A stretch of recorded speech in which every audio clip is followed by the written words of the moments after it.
Welcome to Tennis Spin, where we put our spin on your tennis. So I'm at a place called Diakadi in San Francisco.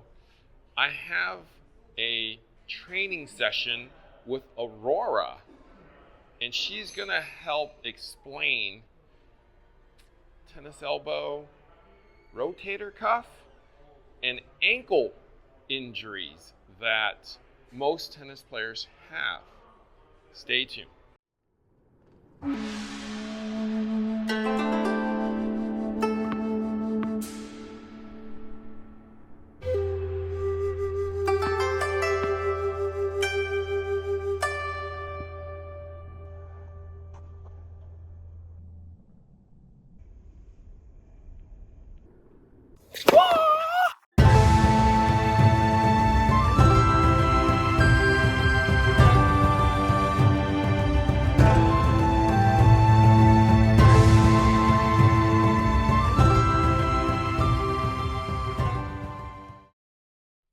Hey guys, do you need help organizing your tennis life?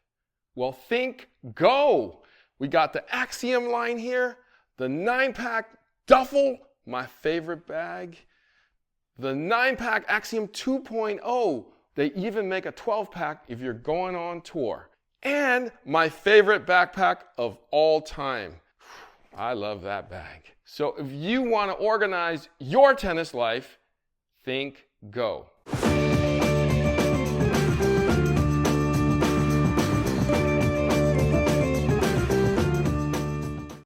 All right, so I have trainer extraordinaire, Prince Aurora, here with me today.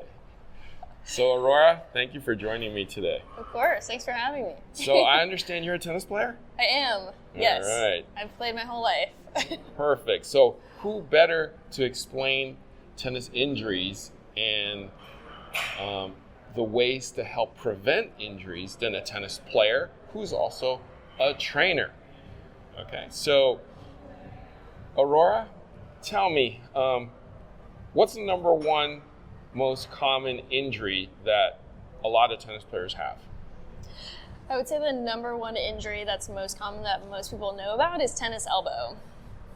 Mostly because of the name, and also with the repetitive motion of tennis, the continual serving, ground strokes, tennis elbow is super, super common. Okay. Yeah.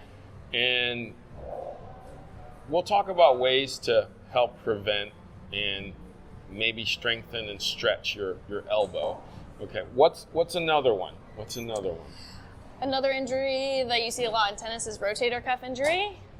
There's a lot of ligaments that can be torn because of repetitive serving and overuse with ground strokes as well. So rotator cuff is another one. Got it. Yeah. I have a rotator cuff problem, so yeah. Aurora will hopefully be able to help me out. Okay, and then moving down to the bottom of the body, ankle. Ankle. Yes. Yeah. Ankle is another one with ankle sprains or Achilles ruptures. Both of those are pretty common in tennis as well. Okay. Yeah. So let's start with we'll do elbow. What are common things that people do for elbow? I mean, obviously you can buy a brace. Yeah, a brace is a good quick fix a lot of the times, I think. Especially if you're playing and you're in season and you have to keep playing matches, a brace is a good quick fix to help relieve some pain that you have. But because of what's happening, it's all these little micro tears in your elbow from the repetitive motion of ground strokes or serves. But one thing that you can do is try to loosen up the muscles around it to relieve some pain in your elbow. So body work, you can have a lacrosse ball and release some of the forearm muscles. Another thing that you can do is strengthen too. So there's some cool little tennis gadgets that you can practice flexion, extension, and rebuild those little micro tears in your elbow. Okay. To help come back stronger the next season. Got it. So yeah. I feel like tennis elbow is just a repetitively bad motion. Yeah. So the body mechanics is huge. If you're doing the same, inefficient motion over and over again with the ground strokes or serve, that can lead to some ruptures in your elbow too. or a heavy racket that maybe the load is too much for that motion. Totally. Okay, so let's do some elbow exercises to help tennis elbow. Okay. Okay, Aurora, what do we got here? Okay. You don't need much weight for this. This is a 5-pound dumbbell. So I'm going to give you this and walk through what we're going to do. So let's say you have tennis elbow on your right elbow. What you can do, if you're here, we'll do flexion first. The tennis elbow is going to be on this outside of the elbow. So we're going to focus on strengthening these flexors. So it helps if you have your elbow fixed, if you have it resting on something. All you're doing is this reverse wrist curl. Okay, so just that, yeah. And you can see this muscle working. You can see everything happening there. So again, you don't need much weight. I would do like 15 reps of this. Okay. Yeah. I feel that. Okay. Other one you can do, because you're what's called pronating and supinating, or twisting your wrist a lot in tennis, you want to grab the end of this dumbbell. Okay. Grab like this. Perfect. Yep. Again, having your elbow fixed, and then you're going to let it bring you down this way. Pronate. Like this? Whoa. It comes all the way down, I know. And then you come all the way back up. Okay, so it's only 5 pounds, but it feels like a lot. Totally. And because you're grabbing the end, you have some more leverage. It's almost a weighted stretch, too. So let it pull you down. You're activating by pulling it back up.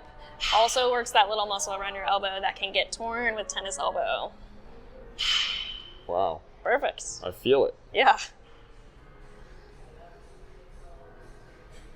Wow. Yep. So 15 of these? 15 of those, too. Yeah. 3 sets? You could do 2 or 3 sets. Okay. Yeah. Of 15 of these reps. And like you said, you'll feel it right away. It's, you should feel kind of that burning sensation. I do. Okay. I feel it engaged for sure. Perfect. See my vein popping out? Super buff. Super buff. Yeah, just elbow. the vein. Just the vein. Okay. Amazing. Those are the top 2, I would say, to Okay. focus on for tennis elbow. Got it. Yeah. Perfect. Thank you. Okay, thank you. That's cool, Yeah. actually. Okay. Yeah. And then, so that's the only ones you think for tennis elbow? I think so. Yeah. Okay. This, you could do wrist curls too, the opposite. But I like this one, and then extension. Got it. Yeah. Okay. If you wanted to do something like bigger, you could do a seated row or something like that. Okay. Oh, okay. Yeah. Okay. So, all right. So I have a rotator cuff injury. I can tell you that it hurts right there. I can't really throw a ball, like pitch or toss something for more than maybe 10 times before it really, really hurts. I can't really serve without it really, really hurting. It stems from my teenage years, which was ages ago. I was one of those kids who basically didn't believe in warming up. I just took the first ball, tossed it up, and smacked it as hard as I could. Yeah. From then on, thinking that I was invincible and that I wouldn't have an injury. Well, fast forward 10 years later, I don't know what's wrong with my rotator cuff, but I'm sure it's pretty jacked up. Yeah. Yeah, that happens. Yeah, when you're young, it's easy to think you're invincible, and you can get away with a lot, I think, when you're young, because you're pliable. Like you're super mobile and you're stronger. Right. When you get older and you start playing more, stuff kind of gives a little bit more easily, especially if you're serving a lot. Right. And you have maybe, again, like we talked about, different body mechanics, or you don't warm up. I think the strengthening and the warming up your muscles is super key to injury prevention. It's really demanding to serve. A lot is involved. So warm up is totally necessary. So you're using the right muscles so that those can do the work instead of those ligaments in your shoulder. Got it. Yeah. Okay, let's take us through some exercises to maybe heal up my rotator cuff. Perfect. Okay. All right, so we're at a machine called Kaiser. I know a hospital called Kaiser. Spelled a little differently. True. All right, so what are we doing? So this is a cable machine. We are doing a single arm lat pull down. So the lats cover a lot of your back. They're a huge player with serving, ground strokes, And because you're doing those repetitively, we want to make sure that your lats are really strong. So what we're going to do is one knee down, one knee up, and then you want to make sure you're locking in your lats. So shoulders down, and then you're pulling your thumb to your armpit. I see. Squeezing your arm by your side. So lats are going to be huge decelerators of your serve. Again, like we talked about, if your lats aren't strong, your tendons are going to do a lot of the work. So you're left-handed, or you just did it left? I just did it left-handed, Okay, but I'm right-handed. Okay, got it. You can do it however you want to do it. Okay, so I'm gonna.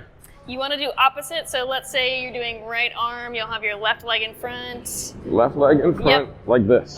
Okay. Yep. And then you can lean forward a little bit. Like this? Okay. And then you're pulling down. Yeah. Perfect. Thumbs going to your armpit. You want a really tall chest. Squeeze your elbow back. Yeah.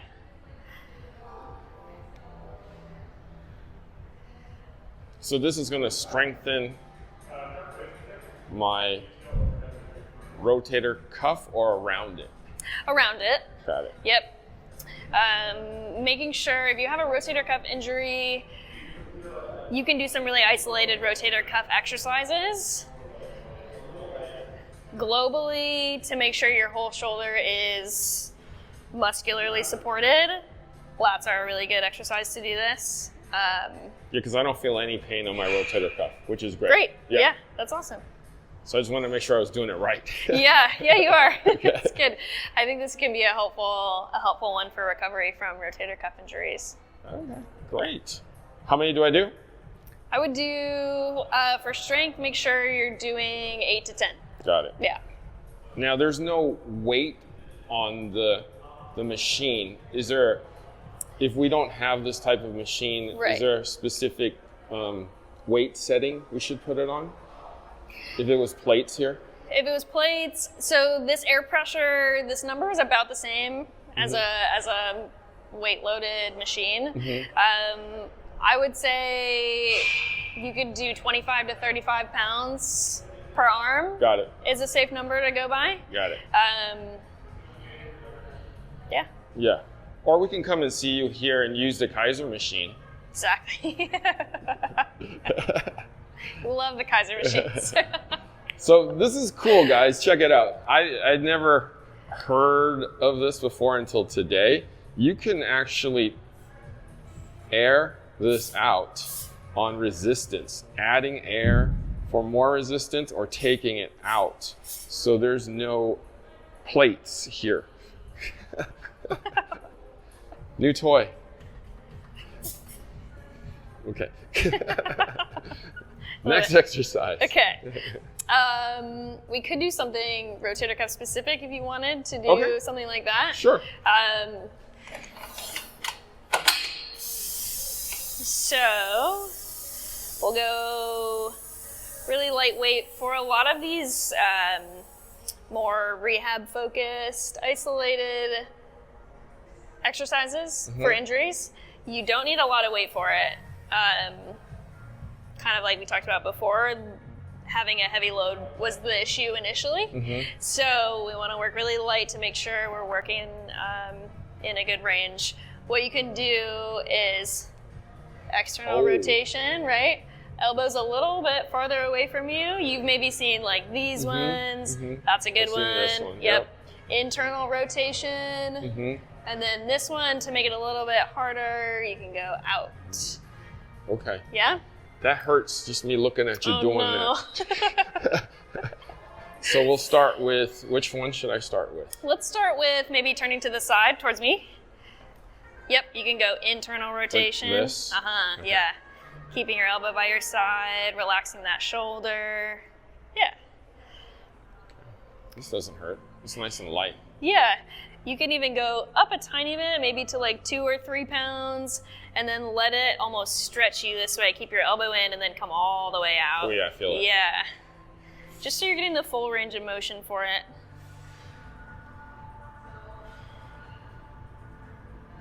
Very nice. I definitely feel it's engaged literally right here. Yeah. I feel the engagement, yeah. Exactly, yeah. So that one's internal rotation. If you flip the other way or use the other arm. Mm-hmm. You can go external rotation. Yep. Oh, Keeping wow. that elbow in. Yeah. It's hard to do. You can put a towel between your side and your elbow to make sure you're keeping it close by. Feels weak, actually, this one. This side feels weaker. I can feel it. It's immediate. Mm-hmm. Yeah, because my first instinct is Yeah, your whole body wants to help you mm-hmm. with using it. Totally. Which makes sense if you're right-handed, you're mm-hmm. using that stuff a lot more. Yeah, I feel it now right here. Great. Definitely. We'll go back down and then we can try on your right side, that one where your elbow is out. Okay. And so then, like this? Uh-huh. So if I'm near you, yeah, you're like this. doing this, yeah. Good. And again, 3 sets of 15? Yeah. Okay. Say 3 sets of 12 to 15 of these. Making sure you're being really intentional with it. So getting elbow back. I would even change it a little bit by moving this back here if you can. Yeah. If some of these feel hard to do reps of, you can do holds. Oh, okay. Uh-huh. Yeah. That looks good, yeah. Yeah, I feel that, definitely. Perfect. Those are let's 3, try, yeah. Let's try Since you going did like... it. How does this one feel on that side? Tight. Yeah, tight. Very, very tight. Yeah. A lot of these exercises are really isolated on those muscles mm-hmm. that could be affected by the rotator cuff injury. They can bring some more blood circulation to it to help with the healing process and just overall strengthen them so that you can recover faster and not let it happen again. Now I feel it. Yeah. Like spot on, right in the rotator cuff area. Like I think I might have done 10 and I feel the soreness already right there. Yeah, the last few should be hard. Yeah, You should burning. definitely. Yeah, great. That's the goal. Okay. Great. Painful but productive. Yes, Okay. definitely. Great. Ooh. Okay. Okay. All right. Rub it Okay. out. Yep. Okay. Okay. Yeah, those are my rotator cuff ones. Got it. Okay, so ankle injuries are pretty common in tennis. I mean, I see a lot of people, kind of just stepping the wrong way or being kind of on the edge of their shoe and just kind of turning an ankle, or like what you said earlier, like weak ankles. Mm-hmm. What should we do to help that? Yeah, like you said, I think a lot of these injuries stem from weakness somewhere. If the muscles aren't working, the tendons will give, the muscles will give, something will give out if the demand of the sport is too much for your body to handle. With ankle sprains, it's a lot of change in direction really quickly, something that your body maybe isn't used to, that you haven't trained. Mm-hmm. Tennis is so much footwork. Mm-hmm. So being able to change direction, be light on your feet, sometimes calves get really tight, and then again, something gives. So super common in tennis players if they're not prepared for it. Okay. Yeah. Let's strengthen up my ankles. Ankle? Ankle? Yeah. Okay. Let's go ankle. Okay. Ankle, I would, for ankle sprains and ankle with Achilles, I usually like to do body work before it gets too much of an injury. Of course, with like rupture, you'd need surgery and all of that, but with ankle sprains, you want to do like heat and ice, make sure like the inflammation can go down before you work on strengthening again. But as far as injury prevention, making sure that calf is really loose and that you are practicing footwork and also having strong calves too. Got it. Strong calves and strong hips. One thing that we can do is a kickstand deadlift to work everything up the chain. That sounds hard. Yeah. Yeah. So I'll walk you through it. But basically, You want to make sure that your hips are doing a lot of the extension, especially when you're running for a ball. You don't want to take all the load on your ankle, so that's where maybe the load can be too much. Got it. So if we come over here, we'll use these dumbbells. Okay. So these ones, I'll have you take both of these. These are 10s, yep. Again, you don't need a lot of weight for this. This is going to be single leg. Okay. So front leg, most of the weight is here. Back leg is just for support. You can have the toe on the ground. Dumbbells are going to go in front of you. We're practicing a hip hinge.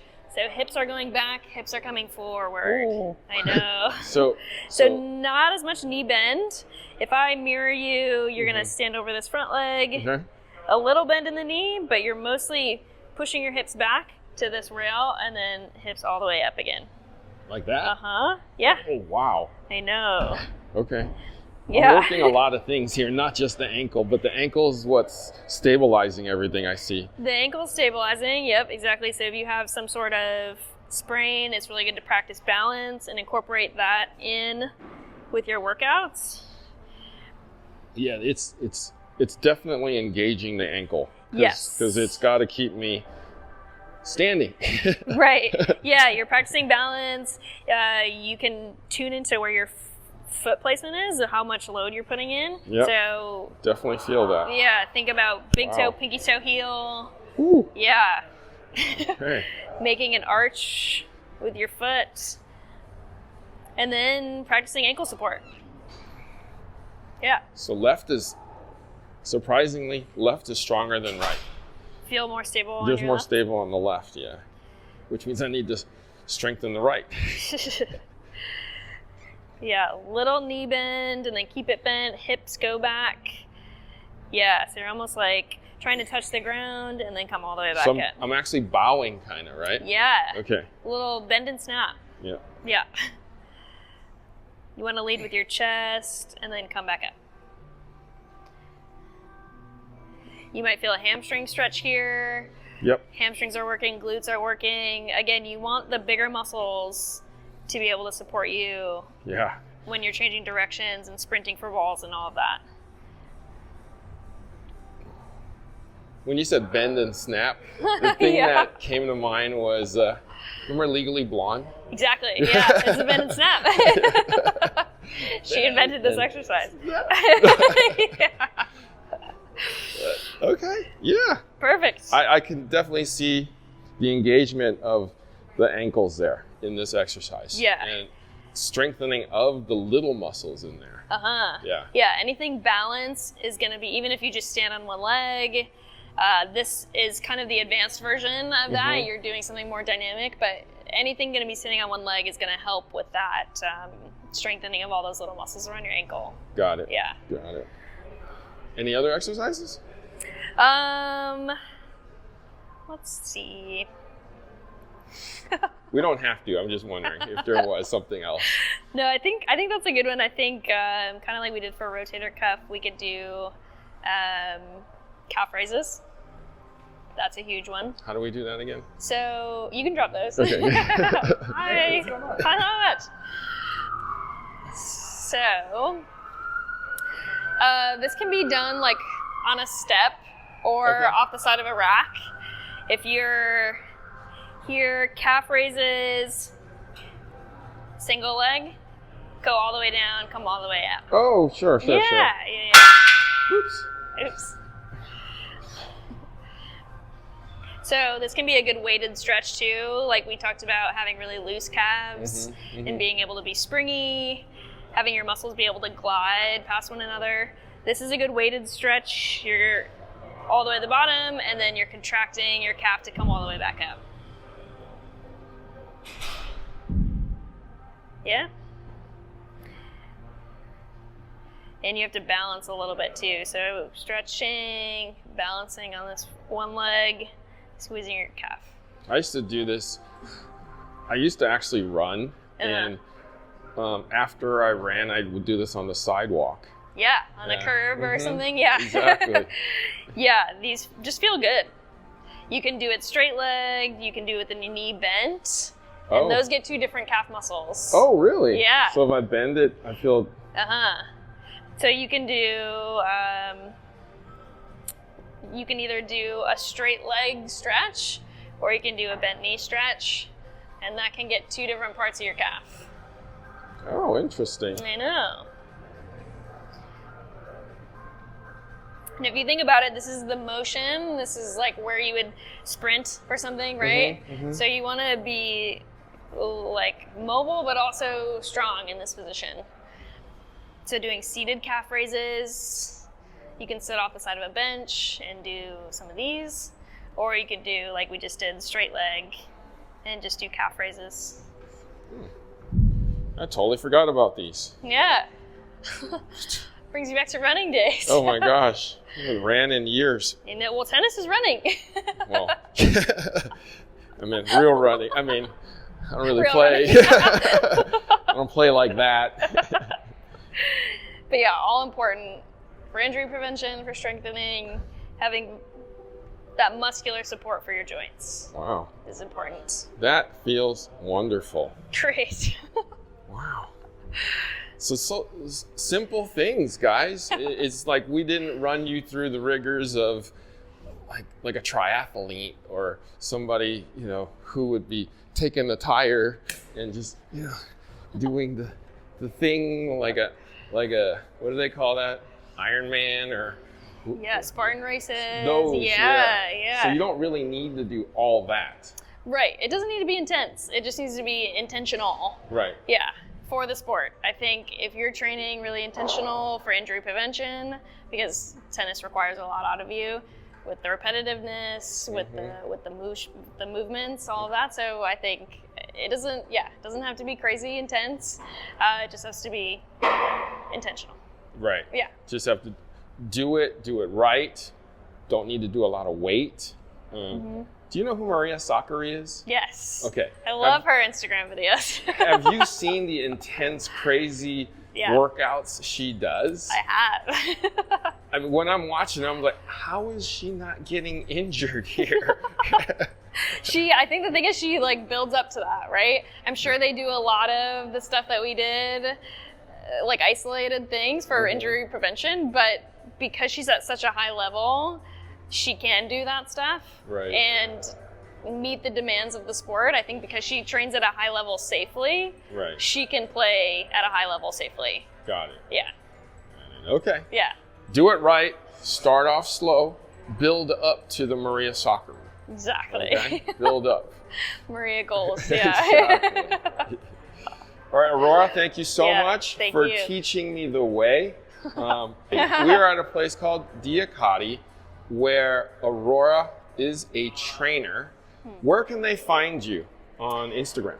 On Instagram, my Instagram handle for tennis training is Aurora Trains Tennis, where I post a lot of stuff that we did today, mobility, strengthening, stretches, all of that stuff. Okay. Yeah. Perfect. And then we'll also put the Diakadi website on the bottom along with Aurora's Instagram handle. Okay? Thank you so much. Of course. I appreciate Thank you. Yeah, absolutely. I feel like a different man already. Guys, thank you for watching Tennis Spin, where we put our spin on your tennis.